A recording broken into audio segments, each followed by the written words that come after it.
Ngayong March 13, 2026, ikalabing-tatlong araw na ang digmaan sa pagitan ng US, Israel at Iran. At marami akong nabasa sa comments kung bakit hindi pa rin bumagsak ang Iran. Sa video na ito, titingnan natin ang mga dahilan kung bakit kahit malakas ang US at Israel, nananatiling matatag ang rehimen at militar ng Iran. Wow! Sa kasalukuyang digmaan sa pagitan ng US at Israel laban sa Iran, hindi nakafocus ang strategy ng US at Israel na pabagsakin ang buong Iran sa loob lang ng ilang araw. Hindi nila iniisip na dapat isang bagsak lang, tapos na. Bakit? Kasi ang Iran ay isang malaking bansa na may komplikadong sistema. May malakas na militar, may mga base na mahirap maabot, at may pamahalaang matibay kahit sa harap ng digmaan. Wow! Ibig sabihin, hindi madaling sirain lahat ng kapangyarihan nila ng sabay-sabay. Noong nagsimula ang digmaan noong February 28, 2026, ang US at Israel ay nag-target ng ilang particular na lugar tulad ng mga military base at pasilidad na may kinalaman sa nuclear program. Pero kahit maraming lugar ang natamaan, ang layunin nila ay hindi agad pabagsakin ang buong bansa o pamahalaan.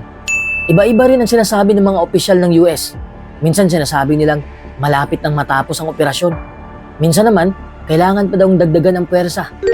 Kaya malinaw na wala talagang plano ang US na sabay bagsak lahat sa isang iglap. Bukod dito, ang Iran mismo ay may sariling taktika. Alam ng Iran na hindi sila kayang talunin agad ng US at Israel. Kaya ginawa nila ang strategy na tinatawag na War of Attrition o labanan na pinag-uuruan. Ang War of Attrition, mga kaibigan, ay isang strategy kung saan hindi mo pinapatulan ng lubos ang kalaban, kundi pinipilit mo siyang gumastos at mapagod sa matagal na labanan. Wow! Parang laro lang. Imbis na labanan mo sa isang iglap at tapusin agad, hinahabaan mo ang laban para maubos ang resources ng kalaban, para maubos ang kanilang lakas, at para maubos ang pasensya nila habang sinisiguro mong hindi ka rin tuluyang matalo. Wow! Kahit masira ang ilang bahagi ng depensa ng Iran, kaya pa rin nilang makabawi at makipaglaban sa pamamagitan ng mga missiles at drone attacks. Pati na rin ang paghadlang sa daan sa Strait of Hormuz. Isa pa, ang Iran ay hindi basta-bastang bansa lang. May matibay silang internal security. May control din sila sa mga pangunahing lungsod at pamahalaan na hindi madaling matumba kahit maraming bomba at missiles ang dumapo sa kanila.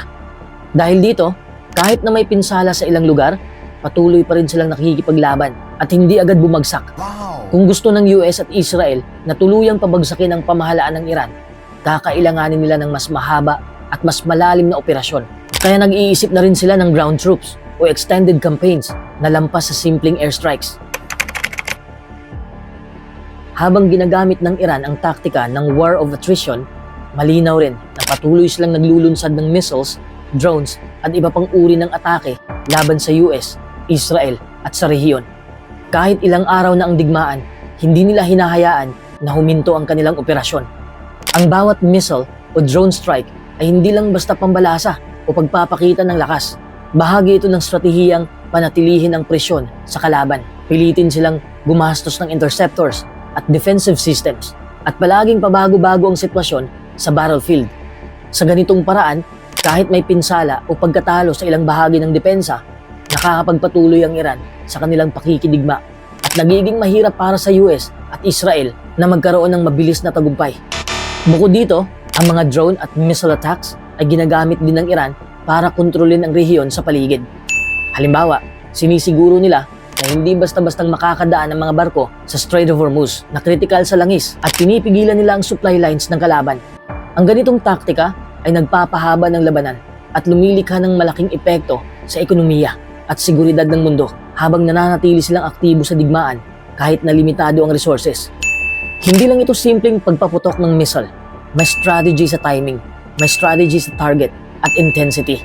Pinipili ng Iran kung kailan at kung saan ilulunsad ang mga atake para palaging magulat at maubos ang lakas ng kalaban sa kakaisip. Wow! Sa ganitong paraan, kahit patuloy ang pressure mula sa US at Israel, hindi sila basta-bastang natatabunan o napipigilan sa kanilang kakayahang makipaglaban. Ang patuloy na pag-atake at paggamit ng missiles at drones ng Iran ay malinaw na nagpapakita ng kanilang kakayahan na manatiling aktibo at mapanatili ang presyon sa kalaban kahit sa harap ng malakas na airstrikes at operasyon mula sa US at Israel. Dahil sa ganitong patuloy na atake, natural lang na pumapasok na ang susunod na dahilan kung bakit hindi pa natalo ang Iran. Habang patuloy pa rin ang mga missile at drone attacks ng Iran, isa ring malaking dahilan kung bakit hindi pa tuluyang natalo ang Iran ay dahil may kakayahan silang palawigin ang labanan sa iba't ibang bahagi ng rehiyon, hindi lang sa mismong bansang Iran.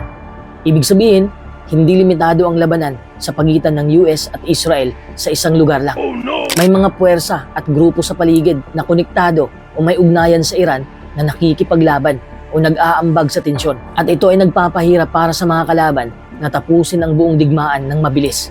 Sa loob ng maraming dekada, pinalago ng Iran ang isang network ng mga alyadong puwersa sa Iraq, Lebanon, Syria, Yemen at iba pang lugar sa Middle East. Tinatawag itong Axis of Resistance na tinutulungan ng Iran sa training, armas, pera at iba pang suporta para labanan ng Israel at ang US. Kapag may digmaan o tensyon, hindi lang ang mismong militar ng Iran ang kumikilos. Dahil may ganitong malawak na network, ang mga kaalyado ring puwersa sa iba't ibang bansa ay maaaring kumilos laban sa interes ng US at Israel. Naglalabas sila ng rockets, drones o nagpapadala ng maliit na grupo ng sundalo o armadong tao na parang naghahati ng atake sa maraming direksyon. Ito ay nagpapahirap sa US at Israel na mag-focus lamang sa isang lugar dahil kailangan nilang harapin ang banta mula sa maraming front o direksyon. Halimbawa, ang mga grupong may koneksyon sa Iran, sa Lebanon at Iraq ay nag-escalate ng kanilang mga operasyon laban sa mga target ng US at Israel. Kahit pa humina ang ilang grupo sa mga nakaraang taon, nananatili silang aktibo at patuloy na naglalabas ng rockets at drones. Ito ay sign na kahit may mga problema ang Iran at ang mga kaalyado nila, hindi pa rin sila nawawala sa labanan at kaya pa rin makisama at makipaglaban sa mga kasalukuyang tensyon. Dahil dito, hindi lamang simpleng labanan sa pagitan ng dalawang hukbo ang nagaganap. Ang digmaan ay parang malawak na laro kung saan may maraming kasangkot na grupo sa iba't ibang bansa na kumikilos at umiimpluwensya sa sitwasyon na nagpapahaba at nagpapalawak sa labanan. Ang ganitong sitwasyon ay isang dahilan kung bakit hindi pa mabilis natatapos ang digmaan at hindi pa tuluyang natatalo ang Iran dahil hindi lang ito isang diretsyo na laban. Maraming front at maraming puwersa ang kasangkot na nananatiling aktibo. Pero hindi ibig sabihin na walang tinamaan ng US at Israel. Maraming target ang nasira at maraming top commanders ng Iran at opisyal ang napatay sa mga pag-atake. Ngunit ang structure at kapangyarihan ng estado mismo ay hindi agad nawawala o nagigiba kahit napakalalang epekto ng mga strike. Ang pamahalaan ng Iran ay merong matatag at disiplinadong internal security apparatus kasama ang mga puwersang tulad ng Islamic Revolutionary Guard Corps at iba pang seguridad na may malawak na kontrol sa loob ng bansa. Kahit na o matamaan ang ilang mga leader, mabilis nilang napapalitan ng mga ito at nananatili pa rin ang kapangyarihan ng estado sa mga lungsod at sa buong teritoryo. Ang intelligence ng US mismo ay nagsasabi na hindi pa malapit bumagsak ang pamahalaan ng Iran at na hindi agad nanganganib ang rehimen na mawala ang kontrol sa bansa kahit may patuloy na mga pag-atake at tensyon. Bukod dito, ang mga pundasyon ng pamahalaan ng Iran ay hindi madaling gibaing lahat sabay-sabay. Kahit na may malubhang epekto sa ekonomiya, infrastructure at depensa, ang pamahalaan ay nananatiling operational at may kakayahan pa rin ipatupad ang mga pangunahing serbisyo at kontrol sa bansa. Dahil dito, hindi sapat ang mga nasirang military o strategic assets para magresulta agad sa pagkabigo o pagkulaps ng estado. Hindi lang lakas ng militar o dami ng armas ang sukatan kung sino ang panalo sa ganitong uri ng digmaan.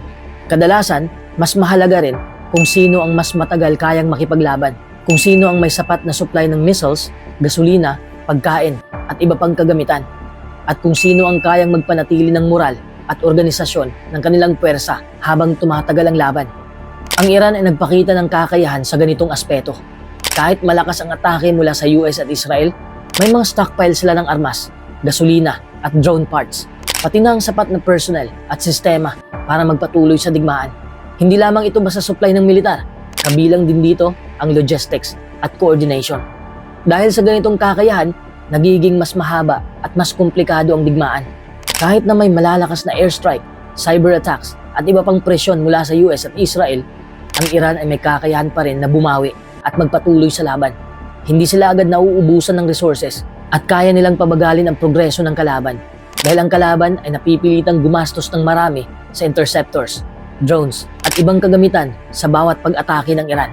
Kung mas matagal kayang ipagpatuloy ng Iran ang laban, mas nahihirapan ng US at Israel na makakuha ng mabilis na tagumpay at mas tumataas ang gastos sa parehong pera at enerhiya.